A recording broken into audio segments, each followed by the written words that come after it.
क्या तुम अभी भी यही सोच रहे हो कि जेई 2026 बहुत दूर है, अभी भी स्टार्ट करेंगे तो हो ही जाएगा? लेकिन एक मिनट, रियलिटी चेक दूं। जेई मेंस का फर्स्ट अटेम्प्ट सिर्फ 1 महीना दूर है। हाँ, सिर्फ 1 महीना। और तुम्हारे माइंड में अभी भी चल रहा होगा सिलेबस कंप्लीट करूं, क्वेश्चन प्रैक्टिस करूं या फिर बैकलॉग को क्लियर करूं। मैंने देखा है, बहुत सारे स्टूडेंट्स को देखा है जो कि लास्ट में आके कहते भैया अब समझ में नहीं आ रहा क्या करूं, कैसे हो पाएगा। और आखिरी में पता है उनके साथ क्या होता है? उन्हें ड्रॉप लेना पड़ता है। लेकिन मैं नहीं चाहता कि तुम्हारे साथ ऐसा हो। पर एक सच्चाई ये भी है कि अब तुम्हारे पास टाइम नहीं है कि तुम डिटेल्ड लेक्चर्स को देखो, क्योंकि तुम्हें यहाँ पे जो है बोर्ड्स को भी मैनेज करना है, मॉक टेस्ट भी लगाने हैं, सब चीज़ों को अच्छे तरीके से करना है। तो इसके लिए क्या सॉल्यूशन है? इसके लिए सॉल्यूशन है वन शॉट्स। लेकिन वन शॉट्स एक डोपामिन की तरह होते हैं। अगर उसको सही से यूज़ किया तब तो ठीक है, नहीं तो जो है तुम अपनी प्रिपरेशन को बर्बाद भी कर सकते हो। अब वन शॉट्स को हम किस तरीके से जो है लास्ट 30 डेज में अच्छे तरीके से यूज़ करें, यही चीज़ हम जो है आज के वीडियो में डिस्कस करेंगे। YouTube पे तुम्हें हर चैप्टर के हज़ारों वन शॉट्स देखने को मिल जाएंगे, लेकिन तुम्हें सबसे पहले ये क्लैरिटी लानी होगी कि तुम वन शॉट्स देख क्यों रहे हो। क्या तुम फर्स्ट टाइम जो है अपना सिलेबस वहाँ पे कंप्लीशन करने वाले हो, या फिर सिंपली जो है फॉर्मूलाज को रिकॉल करने के लिए या फिर फॉर्मूला रिवीजन के लिए उसे देखोगे? और सबसे बड़ी दिक्कत भी यहीं पे आती है, तुम वीडियो लगाते हो लेकिन 10 मिनट के बाद तुम्हारा कहीं पे माइंड और जगह डिस्ट्रैक्ट हो जाता है, और इस वजह से तुम जितना टाइम सोचते हुए चल रहे थे उससे ज़्यादा टाइम लग जाता है। टाइम बचाने आए थे और एक्स्ट्रा टाइम लगा के चले गए। और वन शॉट का मतलब है एक बार में ही खत्म करना। अगर तुम उसे ब्रेक लेके देख रहे हो तो फिर तो वही वो डिटेल्ड लेक्चर बन जाएगा। अब इसका सबसे बढ़िया सॉल्यूशन यही है कि तुम्हें अपने माइंड को फोकस करना पड़ेगा। तुम्हें उसे ये समझाना होगा कि वन शॉट केवल जो है कॉन्सेप्ट्स रिवीजन का एक टूल है, या फिर उसके थ्रू जो है हम इंपॉर्टेंट PYQs को रिवाइज कर रहे हैं। दूसरी चीज कि एक डेडलाइन जो है खुद के लिए यहाँ पे सेट कर लो कि वन शॉट मुझे 7 बजे से पहले कंप्लीट करना है तो करना ही है। ऐसा नहीं कि बाद में देखूंगा। अगर एक जो है तुमने डेडलाइन सेट कर ली तो तुम मोटिवेटेड फील करोगे और उस डेडलाइन को प्रॉपर तरीके से फॉलो करते हुए वन शॉट तुम्हारा टाइम से पहले कंप्लीट होगा। अब कई स्टूडेंट्स मैंने ऐसे भी देखे हैं जो कि स्पीड बढ़ा के वन शॉट देखते हैं, फिर पता चलता है कोई कॉन्सेप्ट समझ में नहीं आया तो वापस जो है आके देख रहे हैं। तो इससे तो तुम्हारा टाइम ही बढ़ रहा है। इससे बेटर ये है कि एक नॉर्मल स्पीड पर चलाते हुए चीज़ों को अच्छे तरीके से नोट डाउन करते हुए एक बार में वन शॉट को कंप्लीट करो, क्योंकि जेई तुमसे 2 चीज़ें मांगता है। First one is active recall, second is deep engagement. और देखो, अपने एजुकेटर या फिर फैकल्टी को फिक्स कर लो कि इस सब्जेक्ट के लिए मैं इन्हीं की प्लेलिस्ट को फॉलो करूंगा। एक बार अच्छे से रिसर्च कर लो, समझ लो कि ये मेरे लिए सही रहेंगे या फिर नहीं। क्या मेरी बॉन्डिंग उनसे बन पा रही है? क्या वो जो कॉन्सेप्ट जिस लेवल पे समझा रहे वो मुझे क्लियर हो रहे? अगर सब डिसाइडेड है तो उनका जो है तुम वन शॉट यहाँ पे देख सकते हो। लेकिन अगर बार बार दूसरी फैकल्टीज को चेंज करते जाओगे तो सब कॉन्सेप्ट मिक्सअप हो जाएंगे और तुम्हारा कभी भी फोकस नहीं रह पाएगा। दूसरी चीज, एक्टिव मोड में बैठ के देखो।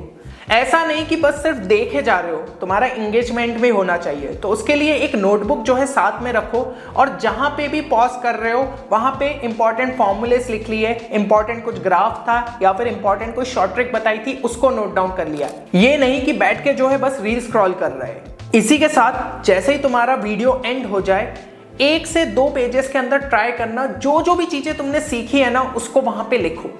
ये होती है एक्टिव रिकॉल टेक्निक, है ना। हमने जो है चीजें याद करने की कोशिश की और जितनी चीजें तुम यहाँ पे रिटेन कर पाए, लेट्स से कि अगर 70% भी रिटेन कर पाए तो वो तुम्हारी मेमोरी में ज्यादा टाइम तक छपी रहेगी। अब जो चीजें अगर भूल भी गए थे तो वो फॉर्मूलेस एक बार जो है रिकॉल करो, देखो और उनको जो है लिख लो, तो अब वो भी तुम्हें नेक्स्ट टाइम में जो है अच्छे तरीके से यहाँ पे याद रहेंगे। फाइनली उस चैप्टर के जो है 3 से 4 साल के PYQs लगा लो, तो तुम्हें जो है अंडरस्टैंडिंग मिल जाएगी कि कितनी चीजें तुमने वन शॉट से सीखी। हाँ, PYQs में अगर तुम्हें कोई और नया कॉन्सेप्ट दिख जाए जो कि तुम्हारा वन शॉट में क्लियर नहीं हुआ था तो उसको भी अलग से नोट डाउन कर लो ताकि वो मिस नहीं हो। अब बात करें कि कौन से यहाँ पे क्वालिटी वन शॉट्स रहेंगे। अगर हम तीनों ही सब्जेक्ट्स के लिए बात करें तो सबसे पहले बात करते हैं केमिस्ट्री के लिए। देखो, केमिस्ट्री में मेरे हिसाब से अगर तुम NCERT की रीडिंग अच्छे से कर लो और उसके बाद जो है लास्ट 3 साल के PYQs लगा लो तो that is more than enough. क्योंकि अभी हम देख रहे हैं कि NCERT से आपके काफ़ी सारे क्वेश्चंस डायरेक्टली पूछे जाते हैं। इनऑर्गेनिक में तो स्पेशली लाइंस के बिटवीन से जो है आपके क्वेश्चन यहाँ पे पूछ लिए जाते, और जो बचे हुए क्वेश्चंस रहते वो PYQs के पैटर्न बेस्ड क्वेश्चंस रहते कि उस टाइप के क्वेश्चन पहले भी पूछे जा चुके हैं।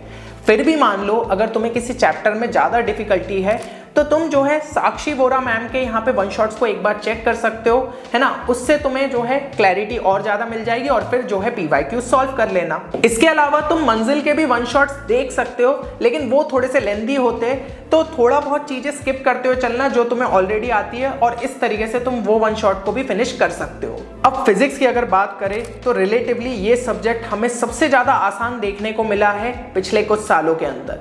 तो फिजिक्स में सबसे ज़्यादा इंपॉर्टेंट है कि तुम्हें सारे फॉर्मूलेस अच्छे तरीके से यहाँ पे पता हो और उनकी अंडरस्टैंडिंग हो कि किस तरीके से क्वेश्चन के अंदर उन्हें अप्लाई किया जाता है। एंड देखो, इसके लिए तुम जो है एडुनीति चैनल को जो है चेक कर सकते हो, जहाँ पे इस टाइप के वीडियोस अपलोडेड है। तुम्हारे सारे फॉर्मूलेस अच्छे तरीके से रिवाइज हो जाएंगे और उसके बाद ज़्यादा से ज़्यादा सिर्फ तुम्हें PYQ उसको प्रैक्टिस करना है। हाँ, फिजिक्स गैलेक्सी रिवीजन चेकलिस्ट जो है वो भी तुम जाके चेक कर सकते हो, है ना। उससे भी तुम्हारे जो है कुछ इंपॉर्टेंट कॉन्सेप्ट्स यहाँ पे रिवाइज हो जाएंगे। फाइनली बात करते हैं मैथ्स की, जो कि ज़्यादातर स्टूडेंट्स के लिए एक डर से कम नहीं है, क्योंकि ये सब्जेक्ट ऐसा है जिसमें अगर आपसे कुछ क्वेश्चंस भी बन गए तो बहुत बढ़िया परसेंटाइल निकाल सकते हो। तो देखो, मैथ्स में सबसे ज़्यादा इंपॉर्टेंट है कि तुम्हारी क्वेश्चन सॉल्विंग अच्छे लेवल पे हो, और अभी जब हमारे पास टाइम कम बचा है तो हमें ट्राई करना है कि मैक्सिमम अच्छे से जो है क्वेश्चंस को प्रैक्टिस करें। तो अरिहंत या फिर सिंगेज उठाओ और वहां से सिर्फ जो है फॉर्मूलेस एंड प्रॉपर्टीज को अच्छे तरीके से देख लो, इलस्ट्रेशन एक बार समझ लो कि क्वेश्चन का अप्रोच किस तरीके से है। इसके बाद जो है ज़्यादा से ज़्यादा तुम्हें PYQs को ही प्रैक्टिस करना है।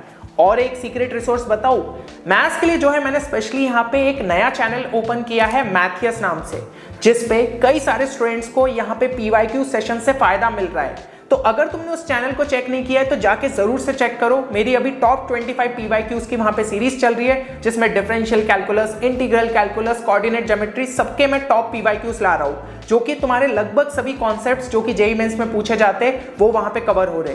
तो उसे देखना ना भूलो, लिंक डिस्क्रिप्शन में तुम्हें मिल जाएगी। देखो, अब जो है टाइम कम रह गया है, तो अब ये मैटर नहीं करता कि तुम्हारी क्या क्या चीजें छूट गई थी, क्या बैकलॉग था, क्या तुमने नहीं पढ़ा। अब मैटर करता है कि अब तुम जो है कितना ज्यादा कंसिस्टेंट रहोगे। अब तुम्हारा माइंडसेट ये होना चाहिए कि तुम प्रोसेस पे फोकस करो, ना कि प्राइस पे। तुम्हें ये नहीं फोकस करना है कि मुझे टॉप 1000 के अंदर रैंक निकालना है। तुम्हारा फोकस ये होना चाहिए कि क्या मैंने अपने डेली टारगेट को अचीव करा, क्या मैंने 2 वन शॉट्स अच्छे तरीके से देख लिए, क्या मैंने उनके प्रॉपर जो है नोट्स बना लिए, क्या मैंने जो है उसके बाद उन्हीं चैप्टर के 50 से 60 PYQs लगा लिए।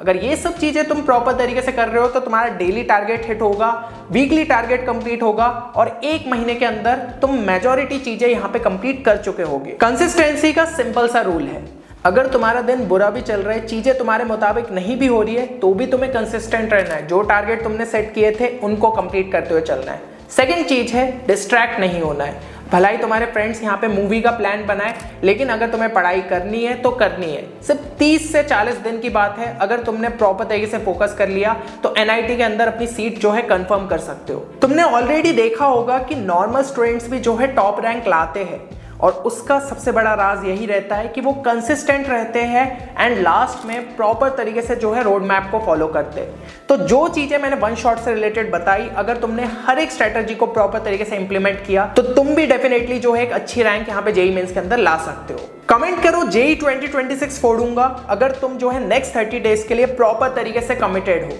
अगर तुमने सभी चीजों को अच्छे तरीके से किया ना, तो कोई भी तुम्हें रोक नहीं सकता। बाकी प्रैक्टिस अच्छे से करते रहो। मिलते हैं नेक्स्ट वीडियो में, तब तक के लिए take care and good bye.